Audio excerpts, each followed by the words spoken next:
Hi friend, good morning. তো সকালবেলায় একদম ঠাকুর ঘর থেকে ব্লগটা স্টার্ট করলাম। এখন ঘড়ির কাঁটায় 9টা সাড়ে 9টা বাজছে। সকাল সকাল স্নান করে যে কালকে ঠাকুর পুজো দিয়েছিলাম, প্রচুর ফুল টুল সব একদম হয়েছিল। আমি পুজো করার পর ভিডিও করি, আর আজকে পুজো করার আগে সমস্ত পরিষ্কার করে নিয়ে তোমাদের সাথে ভিডিও করছি। আর মেন কারণ ভিডিও করার কারণ হলো একটা, তোমাদেরকে জিনিস শেয়ার করব, মানে দেখাবো।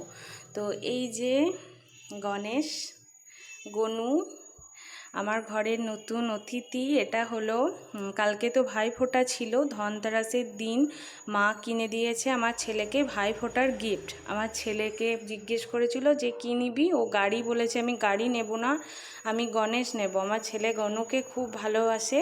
তো এই যে আমার ঘরের নতুন অতিথি ধনতেরাসের দিন এসছে। তো বুধবারে যেহেতু গণেশ পুজো বুধবার জন্ম, তো বুধবারে পুজো করেছি, প্রতিষ্ঠা করেছি গণেশ ঠাকুরকে। এই যে কিউট গণেশ ঠাকুর। তো এটাই তোমাদের সাথে শেয়ার করলাম, ভাইফোঁটার ছেলের গিফট। খুব সুন্দর স্মৃতি হয়ে থাকবে। তো পুজো করার আগেই ভিডিওটা করলাম। ঠাকুরের জায়গাটা একদম পরিষ্কার করে নিয়ে অন্যদিন পুজো করে তারপরে দেখাই।